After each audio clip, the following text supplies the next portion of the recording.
this week we're going to be talking about why focusing instead of worrying can help you. Yeah, it can actually help a lot with anxiety.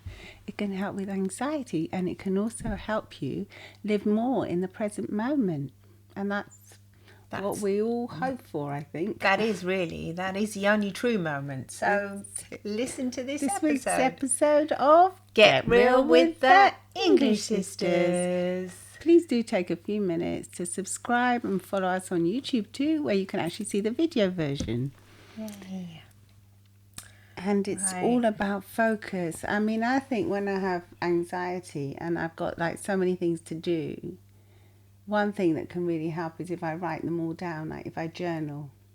Really? Yeah.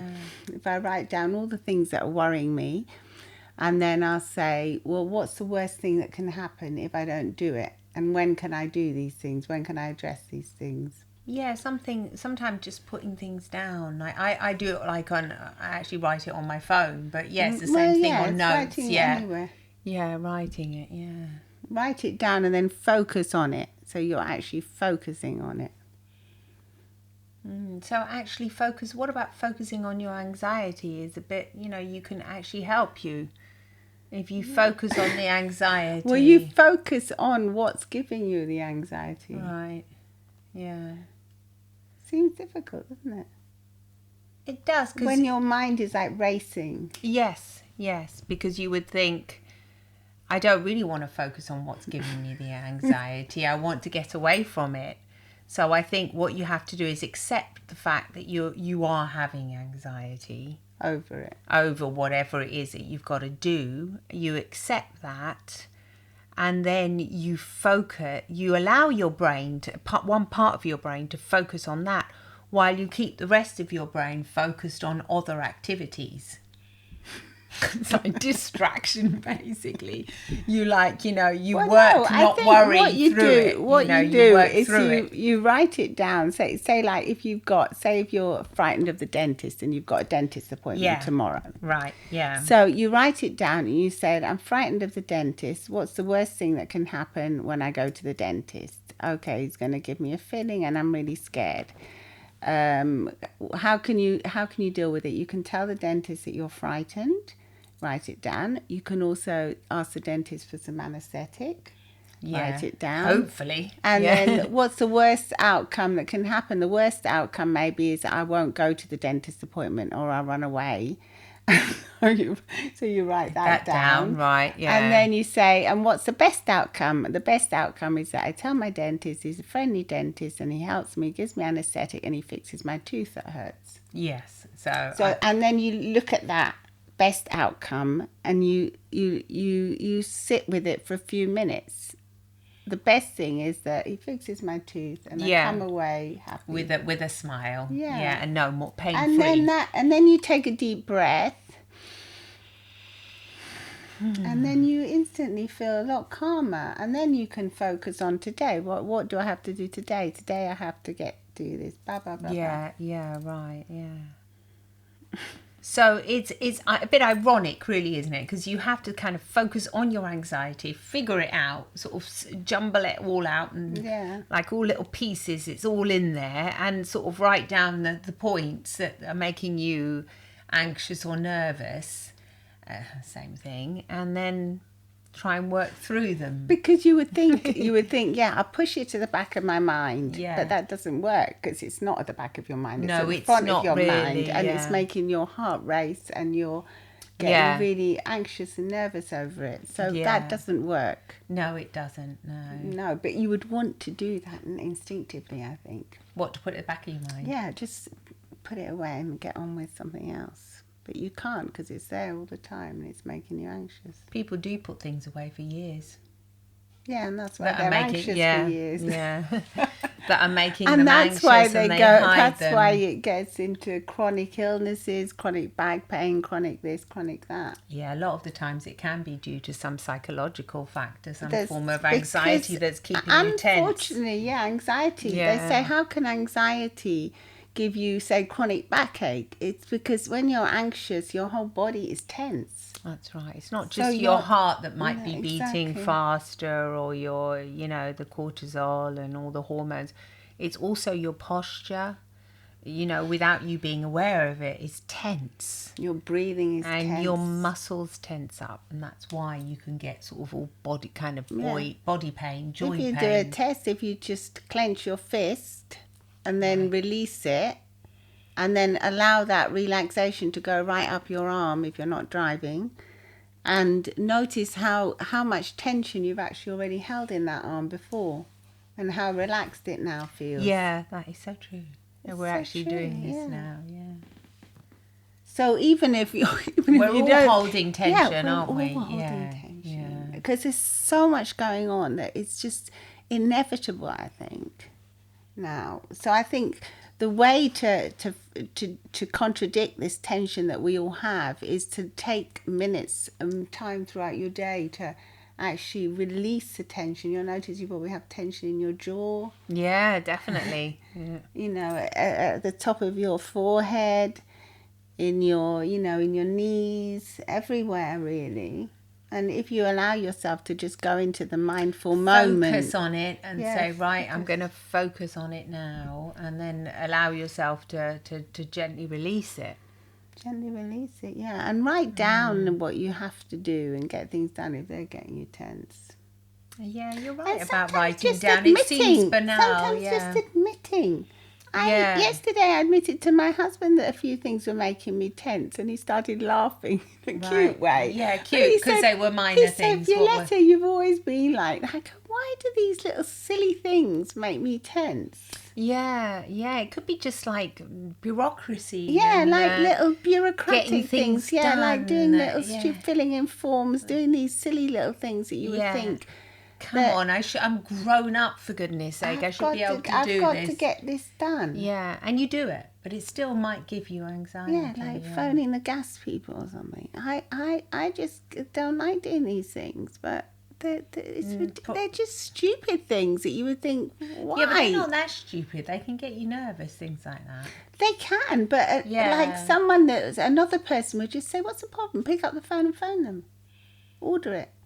Because you had to order gas. Yeah, oh, right. Not a big deal. You have to order the gas. It's an easy thing to do. It does seem like an easy thing to do. And I started thinking, what day should it come? We're not here, blah, blah, blah. When are we here? Yeah, I won't do it today, I'll do it tomorrow. All these little silly things. You tend to put off things like that. You do, silly things. Yeah, they really are silly. But there's nothing silly when it comes to how it makes you feel. No. So if I write it down, I'm going to phone the gas. That's in the end what I did do. I said I'm going to phone the gas at the end of the month, so in the they come the next week.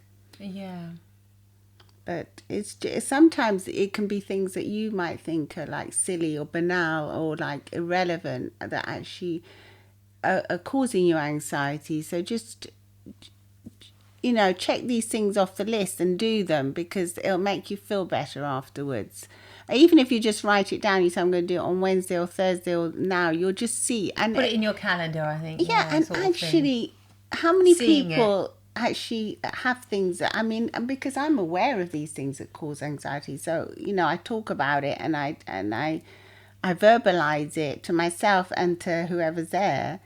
So when it's relevant, and it takes the pressure off. It made me feel good when I told my husband, because he said that's silly. No, he didn't say that's silly. He said you've always been like that, but it's not a problem, darling. It's just it's just to have some It'll be a problem if it was broken, the gas or something. But even then, broken. That's what I mean. Even then, if it is broken, you have to deal with it. Yeah, and if I said, look, I really don't want to do this, can you do it? He would have done it. Yeah. So I think when you tell people about your anxiety and what's making you anxious, and you tell yourself and you become aware of it, that's when all the healing starts, because that's when you can move on and, and address it. What about when it's not just one thing, like when you've got lots of things, like your pipe might have broken and this might have happened to you. You have to write it down, and you have to say, okay, this is making me anxious, this is making me anxious, this is making me anxious. How do I deal with it? What's the worst thing that happens if I can't deal with it?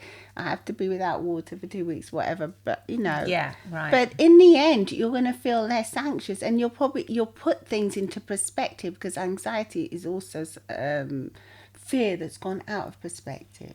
Yeah, it's gone out of focus, hasn't it? Yeah, because we used to have fear and fear has kept us safe. Definitely, stopped us being run over by cars. It's this instant fear, but when it's something that's ongoing, it's not helpful. It's not keeping us safe at all. It's doing quite the contrary. Yeah. Yeah, it's actually... It's keeping us on a state of alert, high adrenaline, high cortisol, not being able to sleep properly at night. So you reckon just by simply writing things down, that could be, and focusing on the actual and anxiety. Telling people as well, and if you can, tell someone, but otherwise just tell yourself. Because how many people are anxious? They might be grieving, and they don't know. I feel so anxious.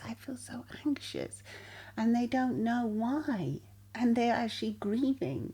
If they wrote it down, I feel anxious. Why am I feeling anxious? And they say, oh, actually, I'm actually grieving at the moment. Could that be it? And then they could look into themselves. Yes, that's it. That's why I'm. Sometimes it's not so obvious. No, right. It's not a broken pipe, and it's not the gas man you have to call or whatever, or a surgery. It might be that you're grieving someone or something, or that you're grieving, a loss, or even if something personal, like like yourself. Well, you might be grieving, like, for instance, if you can't have a child. You might be grieving that you can't have a child, that the doctors have told you can't have children. Absolutely. Something like that. Or that you might be grieving that you're not as healthy fit as you and healthy as you were 10 years ago. Right, yeah. And not, the fact that you're grieving this, it means you're not accepting it. When you don't accept something, you don't take the time to accept it. You can't get over it. No, you're right. That is so true. Yeah, absolutely. So writing it down, thinking about it, and trying to figure it out, sort of untangling it a little bit. Yeah, and thinking of what the worst outcome is and what the best outcome is. And I suppose seeing it with a bit of pinch of humour as well. Humour always helps. Humour really does help. And that's probably the secret, isn't it? To try and keep anxiety at bay and focus on it. Yes, and obviously there's all the mindful techniques you can do, and the hypnosis and everything. But to stay in the present moment. To stay in the present moment and focus on today, and that really helps. You take a deep breath, you focus on the now, you focus on what's outside your window, you take a few minutes to meditate. I don't know who was saying it, but someone was saying that the best way to really relax is like if you're on the train, put your phone away and look out the window. Yeah, and simple as that. Don't do anything. Or just that when you're at work, just put your phone away, look out the window for a few minutes and just observe. Just observe, whatever it is that's there, the passers-by, the nature, the trees, whatever it is, because that does bring you back into the moment. That's life that's going outside, that's happening outside of the window, and it's going on right now. So it's present right now. The person walking by is happening right now. So it brings you back into what's happening right now. Because the past is the past and it doesn't exist. And the future we don't know. Doesn't exist. But we do know that somebody's walking by right now. Exists. Yeah, that today and what we're doing right now does exist. And the joy that we can get from today exists. Absolutely. Okay, let us know what you think. If you think, try it. Write it down. What's the worst thing that can happen? Yeah. What's the best outcome? And then I'm sure you'll feel a lot more relaxed and happy. Absolutely. Lots of love and smiles from the English sisters. Bye-bye.